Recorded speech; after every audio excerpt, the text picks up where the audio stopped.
going to have a look at proving algebraic inequalities, so proofs that involve algebraic inequalities. So to do that, the basic properties of working with inequalities. Some of them are obvious, some of them may not be obvious. The first one I think is obvious. It says if A is greater than B, then A plus or minus X would be greater than B plus or minus X.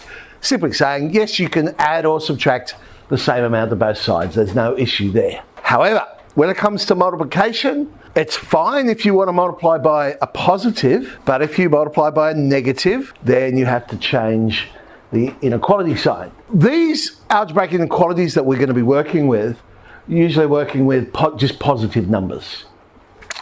So for positive numbers, if A is greater than B, then if we take the reciprocal, flip the inequality sign. So 1 over A will be less than 1 over B.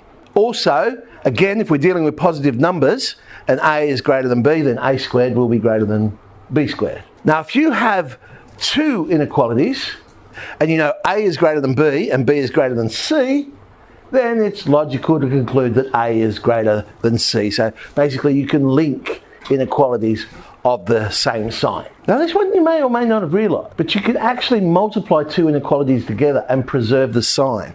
Again, we're dealing with positive numbers here. So if A is greater than B and C is greater than D, then it's true that A times C is greater than B times D.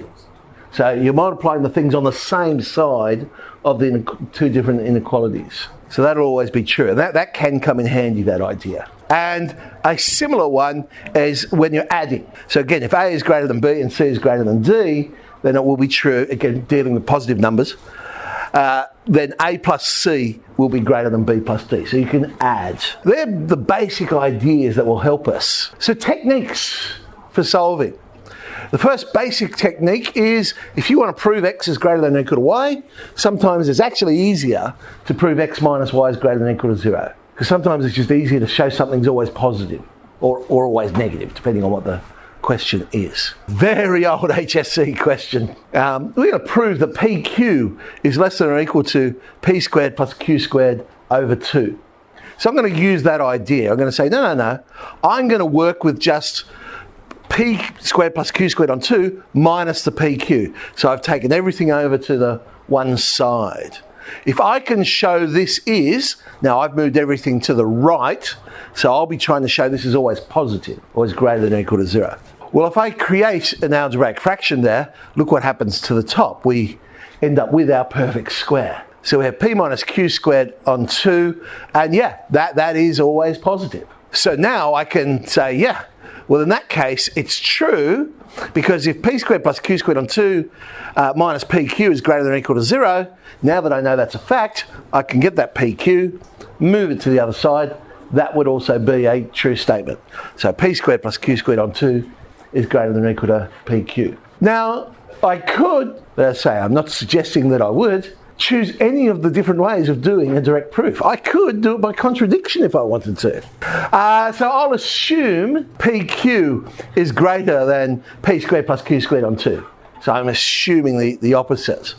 So that now, as far as I'm concerned, is a fact. So I can play around with it. 2PQ will become greater than P squared plus Q squared, which means I get 0 is greater than P minus Q all squared. But hang on, P minus Q squared must be greater than 0. It can't be negative, so there's my contradiction. I've proved that P minus Q squared is negative, but hang on, it has to be positive. So by contradiction, my assumption must be wrong. So PQ is less than or equal to P squared plus Q squared on 2. Another idea, start with a fact. Start with a known result, something you know to be true. So here's an even older question, comes from the year before. We're going to prove that A squared plus B squared plus C squared is always greater than AB plus BC plus AC. So the fact that I'm going to start with, again, it deals with the perfect square. Now, why did I choose that? Well, I see A squareds, I see ABs. They're the sorts of things that are involved in perfect squares. You get squares and you get two products multiplied together. So I'm starting with the fact that A minus B all squared is greater than 0. Why did I choose minus B? Because when I expand it out, I get minus 2AB, which I then can move to the other side, and I now get a positive 2AB on the right-hand side of the inequality. So it's starting to match what I'm trying to prove. Of course, A and B are just pronumerals. I could put any pronumeral there I like. So the same has got to be true for a squared plus c squared. It's got to be true for, is greater than 2ac, and b squared plus c squared must be greater than 2bc. If I now think of these as three simultaneous ones, because remember that property said we can add the inequalities together, then I get 2a squared plus 2b squared plus 2c squared is greater than 2ab plus 2ac plus 2bc. Divide everything by 2, and we've proven their result. Okay, so that was the first part. Now I say, well, hang on.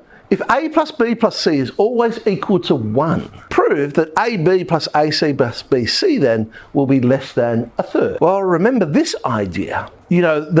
The perfect square doesn't have to have two pronumerals. It could have three pronumerals. So I know that a plus b plus c all squared would be a squared plus b squared plus c squared plus two lots of all the 2.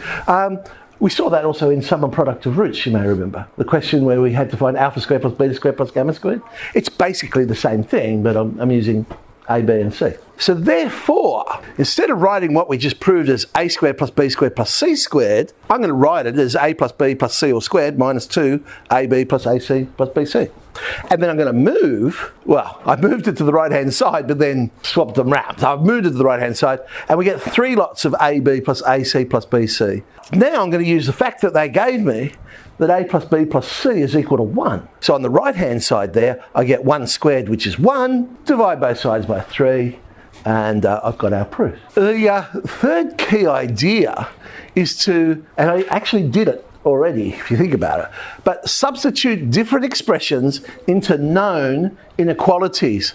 That's kind of what I did back here in A. I had a squared plus b squared is greater than 2ab. You could think of that saying, oh, look, I'm going to substitute c in for b.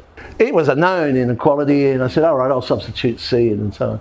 So substitute different expressions into known inequalities. We're going to prove a third of a plus b plus c is greater than or equal to the cube root of abc.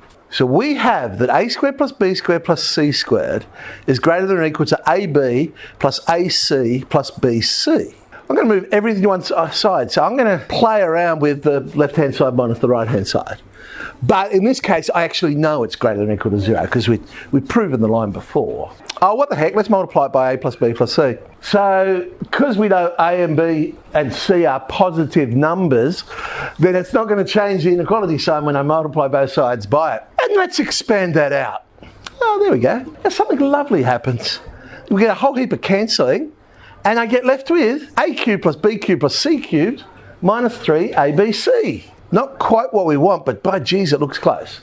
So this is now where I'm going to make a clever substitution. A, it's any positive number that we like. So I'm going to say A is a to the power of a third, and B is b to the power of a third, and C is c to the power of a third.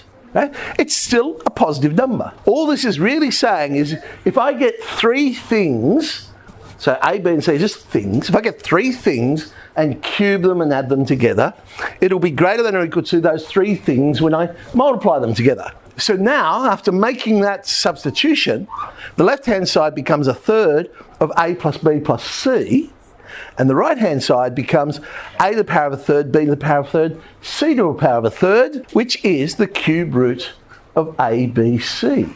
That brings up this little idea. The arithmetic mean is always greater than or equal to the geometric mean. Okay, so basically we just proved it there for 3 terms. That it's true no matter how many terms you have. And you are allowed to just quote that and use it. Unless, like this one, they're asking you to prove it. You couldn't just go, oh, arithmetic mean is greater than geometric mean. Proven, thank you very much. But if they're not asking you to prove it, you can just use it. So let's use it to do this question. So it's part D to that HSC question. 1 plus x times 1 plus y times 1 plus z is equal to 8. And we're going to prove that x times y times z is less than or equal to 1. Now pay close attention to this one. Let's see what 1 plus x times 1 plus y times 1 plus z actually is. So if I expand it out, there it is in all its glory. 1 plus x plus y plus xy plus z plus xz plus yz plus xyz. This is where I'm going to use the arithmetic mean and geometric mean. So I now know that a third of x plus y plus z, a third of 3 things added together, will always be greater than or equal to the cube root of those 3 things multiplied together. So I know that x plus y plus z, that bit there, is going to be greater than or equal to the 3 times the cube root of x, y, z. All right, now I'm going to do it with the x, y's, the y, z's, and the x, z's. It's still 3 things added together will be greater than or equal to 3 times the cube root of those 3 things multiplied together. And so I get that it's greater than or equal to 3 times the cube root of x squared, y squared, z squared. Okay, but I'm going to rearrange that and make it 3 times the cube root of x, y, z all squared. Why did I rearrange it like that? Remember, we've said 1 plus x plus y plus z plus xy plus xz plus yz plus xyz is equal to 8. So therefore, 1 plus 3 times the cube root of xyz plus 3 times the cube root of xyz squared plus xyz is less than or equal to 8. 1, 3, 3, 1. If you don't see it, let me just do one further step. That xyz, I'm going to rewrite as the cube root of xyz all cubed. 1 plus 3 something to the power of 1 plus 3 something to the power of 2 plus something to the power of 3. That's a perfect cube. So 1 plus the cube root of xyz cubed is less than or equal to 8. Find the cube root of both sides. I get 1 plus the cube root of xyz is less than or equal to 2. Cube root of xyz is less than or equal to 1. Cube both sides. xyz is less than or equal to 1. Of course, there is a quicker way. I think you'll prefer this way. I'm still using arithmetic mean and geometric mean, but just on 2 of the terms. So 1 plus x, 2 things added together, will be greater than or equal to 2 times the square root of 2 things multiplied together. So x times 1 is x. So I know 1 plus x is greater than or equal to 2 root x. Must be true for 1 plus y, must be true for 1 plus z, and we have a rule that says, hey, we can multiply the 3 together. And look what I get. 1 plus x times 1 plus y plus 1 plus z is greater than or equal to 2 times 2 root x times 2 root y times 2 root z, which is 8 times the square root of x, y, z. We said 1 plus x times 1 plus y times 1 plus z was 8. So 8 is greater than or equal to 8 root, x, y, z. Just tiny bit quicker than the other one. But nowhere near as much fun, really. I'm sure you agree with me.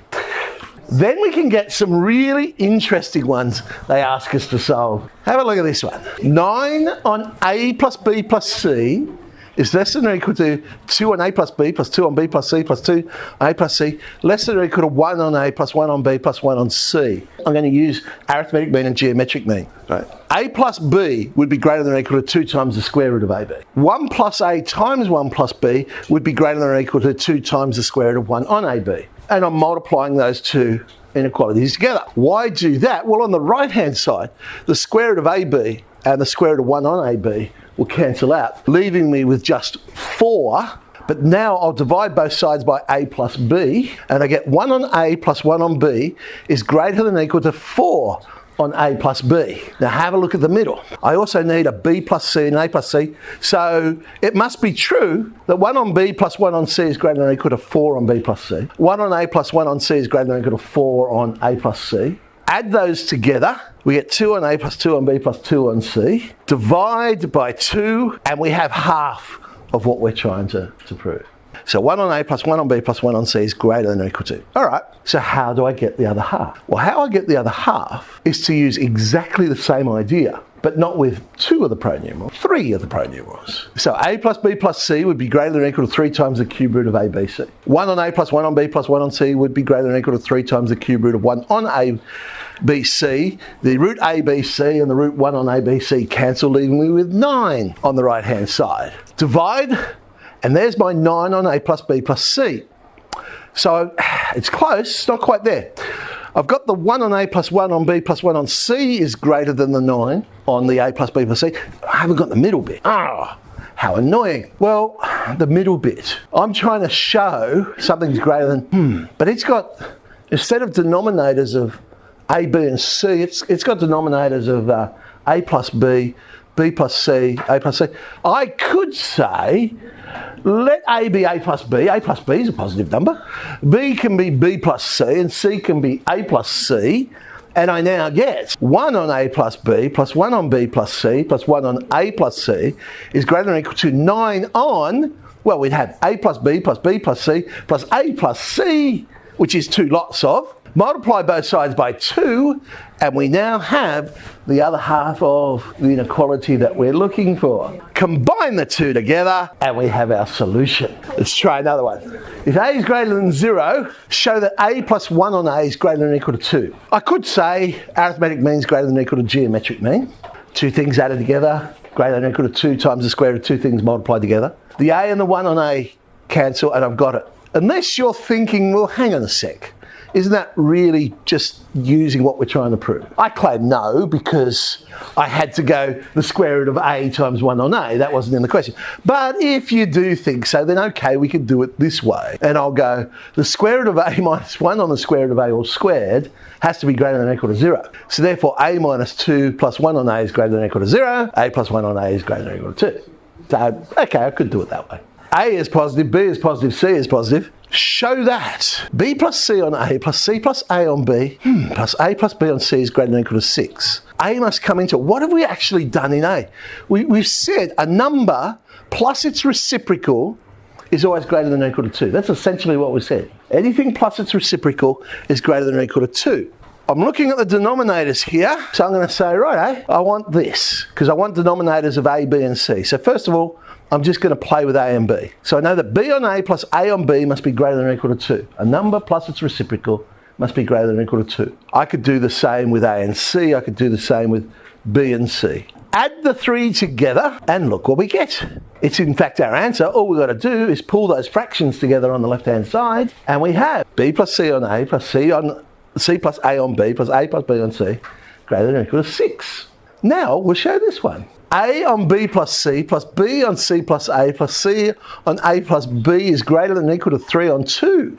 Well, we just proved that. Hopefully you're picking up the idea of what I'm now about to do, because really I'd like those denominators to be B plus C and C plus A and A plus B, and well, what the heck, they're just positive numbers, so let's do that. We'll make A B plus C, and we'll make B A plus C, and we'll make C A plus B. Substitute that into everything. Now, what have we got? Look at the first fraction. I got an A plus C plus A plus B on B plus C. Well, B plus C on B plus C is 1. And all of them will go like that. So I've now got 2A on B plus C plus 1, 2B on A plus C plus 1, 2C on A plus B plus 1 is greater than or equal to 6. Well, move those 1s, which is of course 3, over the other side. And how close are we?